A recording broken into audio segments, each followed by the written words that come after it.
Et bonjour tout le monde, ici Didi Caso et aujourd'hui on se retrouve pour une nouvelle vidéo coach de Ligue 1 avec Nice. Donc voilà, c'est mon retour sur ma chaîne, ça fait pas mal de mois que j'avais pas fait de vidéo. Là on reprend, cette fois-ci avec Nice. Du coup, pour les règles, c'est en description, n'hésitez pas à aller les voir. Le coach d'aujourd'hui, du coup, ce sera Francesco Farioli.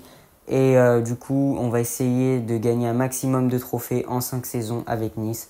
Le budget, c'est 33 millions d'euros. Du coup, on va aller voir un peu l'équipe. Donc, sur mes dernières vidéos, j'ai fait Brest, Clermont, Montpellier et Reims. Donc, n'hésitez pas à aller les voir. N'hésitez pas aussi à vous abonner, à mettre un like, c'est important. Donc, le gardien, ce sera Marcin Bulka. Il est jeune, il a 23 ans. C'est parfait, on va bien compter sur lui. Le défenseur droit, Lotomba, une charnière. Todibo Dante, je trouve que c'est une très bonne charnière parce qu'il y a de la jeunesse et il y a de l'expérience. À gauche, Medvin Bard. Le milieu de terrain, avec notamment Sanson, Khéphren Thuram. Khéphren Thuram, ça va être un des joueurs les plus importants de ce projet parce que c'est un international français, il est super fort. À droite, Laborde, en pointe Mofi, à gauche, Boga. Donc Laborde, on va essayer de le faire jouer en pointe. Je vais passer sur un 4-4-2 pour aligner Mofi et Laborde. Vous voyez les remplaçants avec notamment Claude Maurice, Boudaoui, Guessant qui sont des jeunes joueurs à développer. Sofiane Diop aussi que je vais bien évidemment mettre titulaire dans ma compo. On se retrouve tout de suite pour le mercato et du coup cette première recrue ce sera Hugo Lloris. Donc je l'ai pris pour concurrencer Marcin Bulka au poste de gardien. C'est un gardien très expérimenté qui a été formé à Nice. Donc on sait qu'il va baisser en général. Mais comme ça il laissera sa place à Marcin Bulka qui après pourra beaucoup progresser. Mais on a pris un gardien bien rassurant pour cette première saison. Ensuite on a pris Miretti, le milieu de la Juve. Parce que c'est un milieu italien qui va donc coller avec Francesco Farioli, le coach. Donc ensuite Mario Balotelli qui vient, donc il revient à Nice. Je sais qu'il n'est pas trop apprécié des supporters lillois, mais il nous fallait un attaquant pour ce 4-4-2, pour avoir pas mal d'attaquants de pointe car il faut concurrencer Mofi et Laborde. Donc ensuite Ricardo Pereira qui arrive en tant que défenseur droit. Donc ça c'est une plutôt bonne pioche parce qu'il n'a pas coûté si cher que ça vu qu'il est assez âgé. Et comme ça, il peut remplacer Lotomba à droite. Donc, voyez cette équipe. Donc, Lloris, Pereira à droite, une charnière Todibo Dante, le défenseur gauche Medvin Bard, un milieu de terrain Thuram, Miretti, Sanson et Sofiane Diop, et une attaque Mofi et Laborde. Donc, les remplaçants aussi, il y a beaucoup de qualité avec Bulka, Rosario, Boudaoui, Balotelli, Lotomba, Boga, Claude Maurice, Sirigu qu'on a acheté. BK et voilà, pas mal de joueurs. Très intéressant comme équipe. Donc on se retrouve tout de suite à la mi-saison pour voir ce qu'on a fait. Donc vous voyez qu'en Ligue 1, c'est très décevant. Franchement, on fait 9e place. C'est pas du tout là où on devrait être, vu le budget qu'on a dépensé et tout ça. Franchement, je comprends pas. On va essayer de faire une très bonne deuxième partie de saison pour rattraper ça. Mais là, on se qualifie même pas en Europe, rien du tout, donc il va falloir vraiment changer ça. Donc ce mercato d'hiver, on a vendu à Lens Enda, bon, je vais même pas prononcer son nom, vous voyez le nom qu'il a. Ensuite Malang Sarr qu'on a acheté du coup de Chelsea qui revient à Nice et Baldé qu'on vend aussi à Lens. Bon, vous voyez que Lens c'est un peu la déchetterie de Nice, on envoie tous les indésirables là-bas. Franchement, merci Lens. Donc nous voyons que du coup pour cette fin de saison, on a fini 5e. Donc on a fait une plutôt très bonne deuxième partie de saison parce qu'on remonte très bien dans les places. Et en Coupe de France, malheureusement, on n'aura pas fait un bon parcours. On se sera fait éliminer très tôt par le PSG en 8e de finale. Bon, en même temps c'est le PSG, donc on ne pouvait pas faire grand-chose. Mais on avait quand même battu Quevilly-Rouen, une très très très bonne équipe, hein. Franchement, je pense que vous connaissez Quevilly-Rouen. C'est vraiment une équipe exceptionnelle. Donc, pour les stats de l'équipe, du coup, à la fin de cette saison, nous voyons Terem Mofi, le meilleur buteur, 16 buts, avec Laborde qui a fait une super saison, 15 buts, 4 passes D. Miretti, 1 but, 3 passes D, il a été décevant. Morgan Sanson, 3 buts, 5 passes D. Et après, des joueurs comme Khéphren Thuram, 5 buts, 3 passes D. Donc on a fait une très bonne deuxième partie de saison, on s'est qualifié en Coupe d'Europe pour la saison prochaine, on va essayer de faire un bon parcours et de finir dans le top 3. Donc pour cette deuxième saison, vous voyez qu'on a un budget de 53 millions d'euros. Donc pour commencer, on achète Amine Gouiri, enfin plutôt on échange avec Gaëtan Laborde, comme à l'époque avec ce transfert du Stade Rennais à l'OGC Nice. Donc là, c'est le même transfert. On reprend Alan Saint-Maximin qui était parti en Arabie Saoudite. Donc lui, c'était vraiment un élément fort de Nice dans la période, je crois, 2018-2019. Je crois que c'était par là qu'il jouait vers Nice. Et donc là, on le reprend pour être ailier gauche. On fait une très belle vente avec cette vente de Terem Moffi à Aston Villa. On vend plus de 30 millions, je crois. Donc franchement, très bonne vente qui va nous permettre d'acheter encore plus de joueurs. Donc on prend Jorginho, le milieu italien. Donc lui, c'est une des recrues les plus chères, 25 millions, mais bon, en même temps, 83 de général. C'est un super milieu de terrain qui va pouvoir faire du bien au milieu de terrain. Donc ensuite, Davinson Sanchez, le défenseur colombien, qui arrive du coup à la place de Dante, qui perdait trop en général. Et Justin Kluivert, du coup, qui revient aussi à Nice, parce qu'il avait fait une saison, je crois, du côté de Nice il y a quelques années. Du coup, on me fait revenir. Donc voilà, je vous résume le mercato. Du coup, avec Terem Moffi qui part. On a acheté William Cyprien. Bon, ça c'est pour la rotation, mais il va pas être très important. Je sais même pas s'il va jouer. Donc Jorginho, du coup, comme vous le voyez, il a coûté très cher, mais ça va être un gros général dans l'équipe. On vend Brahimi, Cardiff. Davinson Sanchez, du coup, qu'on achète 13 millions. Vicky, qu'on a vendu. Et Justin Kluivert, 25 millions aussi, mais lui, il va vraiment avoir un bon potentiel. Donc on a abandonné le 4-4-2, vous allez voir, on est passé sur un 4-3-3 cette fois-ci. Hugo Lloris, c'est toujours le gardien, même si bon, Boulka, il va aussi beaucoup jouer.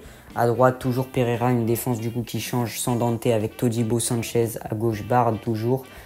Jorginho qui prend la place à Miretti. Thuram, on met Boulka à la place de Lloris. Diop en milieu offensif. Gouiri en pointe.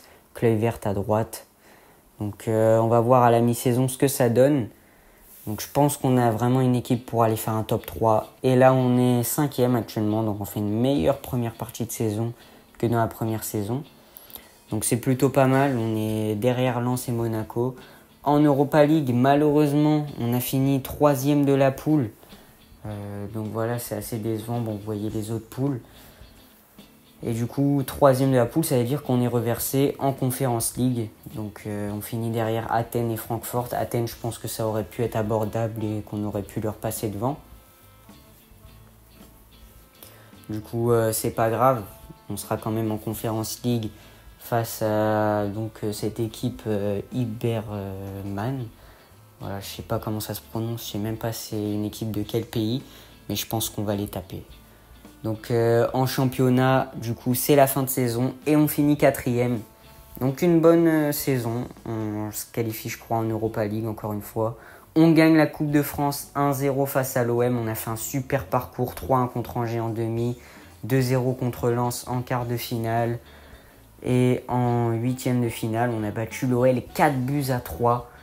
En 16e de finale, du coup, on va voir qui on a éliminé. Alors c'est Annecy qu'on a battu 2-1. Donc voilà, super parcours en Coupe de France, on réussit à la gagner. Ça fait notre premier trophée sur cette carrière en 2 saisons. Et en Conference League, malheureusement, comme vous le voyez, on n'est pas allé en finale, on n'a pas gagné la coupe. On s'est fait éliminer par la Gantoise en 8e de finale. Franchement, je pense qu'on aurait pu faire mieux que ça. Bon, comme je vous l'ai annoncé tout à l'heure, on a tapé l'équipe totalement inconnue.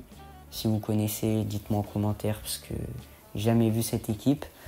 Donc l'attaquant Evan Guessant, 6 buts. Pour un remplaçant, c'est vraiment pas mal.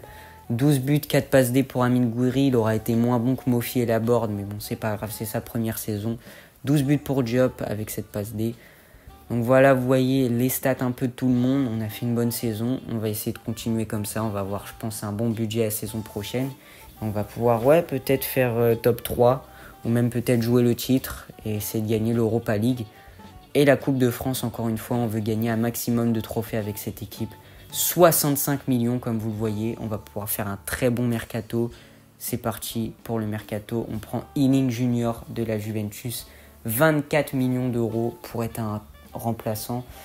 Mais on compte beaucoup sur le banc des remplaçants cette saison. On achète aussi Kasper Dolberg, comme vous pouvez le voir, 13 millions d'euros. Stanley Nsoki, du coup, qui avait déjà joué aussi à Nice. Comme vous le voyez, on prend beaucoup de joueurs qui ont déjà joué à Nice. Dolberg, Nsoki, c'est des joueurs qui ont joué pas mal de saisons. Donc voilà, des très bons joueurs qui vont pouvoir renforcer le banc. On n'a pas vraiment pris de titulaire cette saison. Comme vous voyez, c'est un peu la même équipe. On garde les mêmes bases. Les joueurs, ils progressent très bien. Todibo déjà 83, Thuram 82. Jorginho, il baisse un peu. Diop, il augmente très bien, 80. Gouiri, c'est 81 aussi. Saint-Maximin, 83. On a vraiment une superbe équipe. Vous voyez le banc, maintenant, on a Miretti, Ilim Junior, Sarr. On a vraiment un super banc. Dolberg aussi. Enfin, vraiment, c'est parfait ça pour la rotation d'équipe. Et donc, à la mi-saison, comme vous le voyez, du coup, on va jouer Monaco en Coupe de France. Donc, les rivaux, ça va être compliqué. Et en Ligue 1, on est deuxième derrière le PSG. On fait un sans faute.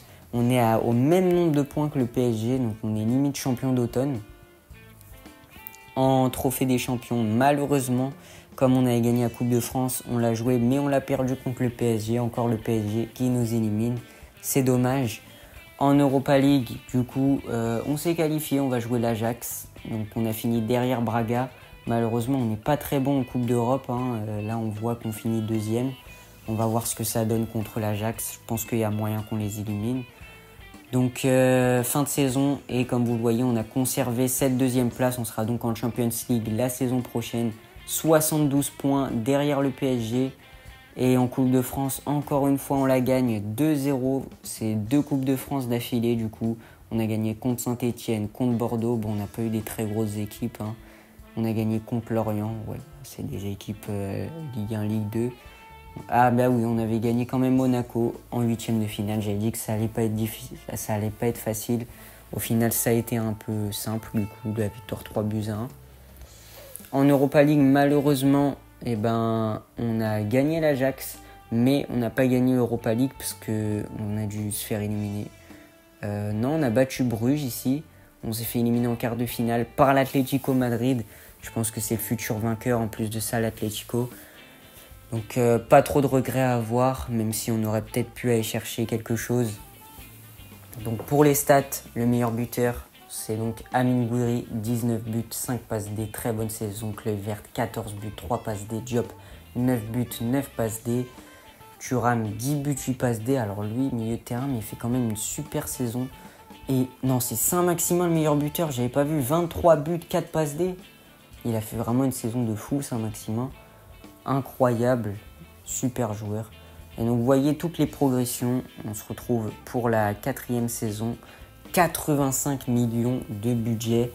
C'est incroyable. Je pense qu'on va pouvoir faire un gros mercato pour la Champions League. On achète déjà Saliba pour jouer à côté de comment il s'appelle, Todibo. Donc vraiment une super charnière parce que Saliba il a déjà joué à Nice. Et là la charnière Saliba-Todibo, je pense qu'elle va être incroyable. Walter Benitez, on le prend pour être gardien remplaçant. BK, on le vend. Saliba, du coup, c'était 70 millions d'euros. En même temps, 87 de général. C'est le meilleur défenseur français, défenseur central français à l'heure actuelle. 70 millions d'euros, c'est un transfert historique. Le gardien, donc Benitez pour cette saison, avec en défenseur droit toujours Pereira. La charnière centrale, je pense que c'est une des meilleures d'Europe. Avec Saliba, Todibo. Bard à gauche, le milieu de terrain, Thuram, Miretti. Du coup, Jorginho, il a plus de niveau, donc on a remis Miretti, Diop. Kluivert, Gouiri, Saint-Maximin, ça bouge pas. L'attaque en plus, elle progresse bien, surtout Saint-Maximin. Le banc, il baisse un peu, mais c'est pas grave parce que là, vous voyez quand même qu'on a une superbe équipe, surtout la charnière centrale qui est très solide. Donc, on est à la mi-saison. Et comme vous le voyez, du coup, au classement, nous sommes actuellement... On est 3e, donc derrière Lens et le PSG. C'est moins bien que la saison dernière, mais je pense qu'on va pouvoir se rattraper en deuxième partie de saison et peut-être aller chercher le titre devant le PSG enfin. En Champions League, malheureusement, on est encore en course, j'ai rien dit. On a fini deuxième de la poule. Voilà, très très bien. Derrière Naples, on va jouer Arsenal, ça va pas être facile du tout, même si on leur a pris Saliba. Je pense que, allez, on peut peut-être avoir un coup à jouer, mais Arsenal, quand même, c'est une très bonne équipe. Bon, là, on est dans le rouge à la fin de la saison. On a fini donc 3e derrière Lyon et le PSG. Donc très bonne saison aussi, enfin, même si j'aurais préféré qu'on soit quand même deuxième ou premier. On a encore gagné la Coupe de France 3 fois d'affilée. C'est quand même incroyable. On fait le triplé en Coupe de France. Ça fait un nouveau trophée pour nous. On a battu des équipes comme Montpellier, comme Lille aussi. Enfin, vraiment, Coupe de France, c'est notre compétition sur cette carrière avec Nice.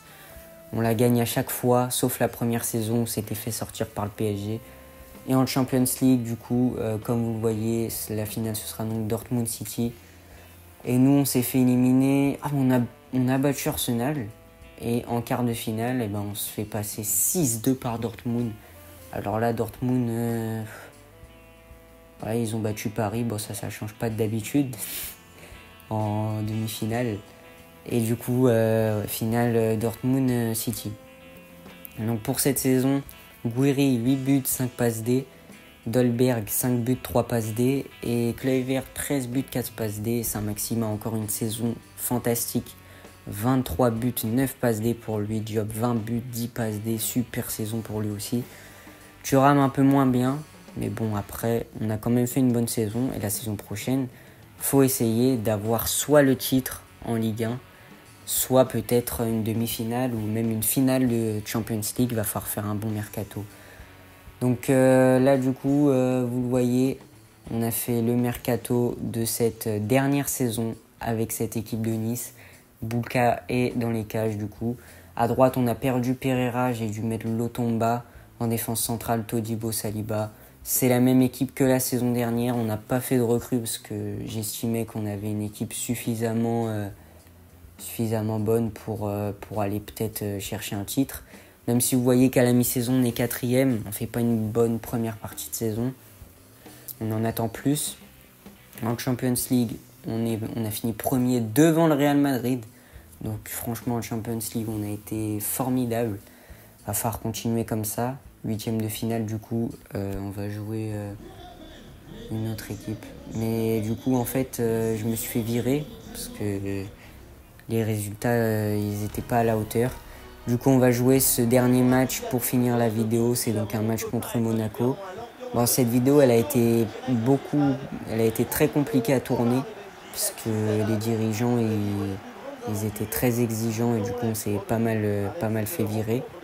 Et donc là, du coup, on va faire ce match de fin de vidéo contre Monaco. Bon, j'aurais bien aimé que ce soit un match de Champions League. Mais bon, malheureusement, on va finir avec ce derby. Mais bon, on peut rien faire. Hein. Quand on se fait virer sur ce jeu-là, je peux pas revenir. Donc, c'est dommage. J'aurais bien aimé finir différemment la vidéo, mais ça aurait été assez compliqué. Donc, voilà, c'est parti pour ce match.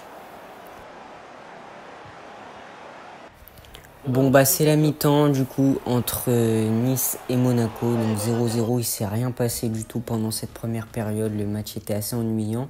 Donc on va faire quelques changements, du coup, pour voir un peu les joueurs qu'on a achetés tout au long de cette carrière. Donc là, je sais pas, il y a un joueur sur le banc qui s'est ramené, qui s'appelle Kim, je sais pas c'est qui. C'est un joueur centre de formation, mais il a 57, donc on va surtout pas le mettre. Je fais rentrer Guessant, je fais rentrer Ealing Junior.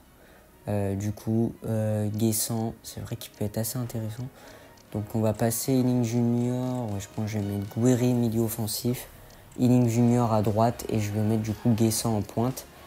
Dolberg, est-ce que je fais rentrer Dolberg? Je pense pas parce qu'on a déjà Guessant. Bon, on va rester comme ça et c'est parti du coup pour cette seconde période qui, j'espère, sera plus intéressante. Une opportunité pour Monaco. Le but de l'AS Monaco, malheureusement, Bouka, là, je sais pas, il va pas chercher la parade, il va pas la chercher. Il n'a pas été bon. Et du coup, 1-0 pour l'ASM. Donc là, on essaie de revenir. Très bon mouvement de la part des Niçois, la frappe. Et le but de Evan Guessant, on a bien fait de le faire rentrer. Parce que c'est lui qui vient marquer sur cette frappe. Très belle frappe d'Evan Guessant. Et ça fait donc un partout dans ce derby entre Monaco et Nice. Superbe Evan Guessant là ce qu'il a fait. Et on va essayer de revenir à 2-1 et aller chercher cette victoire. AS Monaco qui contre-attaque et le but 2-1 pour Monaco. Malheureusement c'est compliqué. La défense qui se fait trop facilement avoir. Et le but du coup de Fischer. Ça fait 2-1 pour Monaco. On va essayer de revenir. Allez, c'est bien joué ça. Evan Guessant, c'est du tout droit. Evan Guessant, en fin de frappe, c'est bien. Oh là là, magnifique. Evan Guessant pour le 2 buts partout. Et ça permet à Nice de revenir à 2-2 à la 81e minute. On va essayer d'aller chercher 3 buts à 2, même si ça va être compliqué. Et voilà, pour ce dernier match. C'est donc un match à suspense avec deux doublés d'Evan Guessant. Bon, là, on est à la 90e, mais il se passera rien de plus. On en restera là 2-2 entre Nice et Monaco. Si vous avez aimé la vidéo, n'hésitez pas à liker. Bon, comme je vous l'ai dit, ça a été assez compliqué parce que j'ai tourné sur plusieurs mois cette vidéo. Puis moi, je vous dis, c'était Dikazo. Bye bye.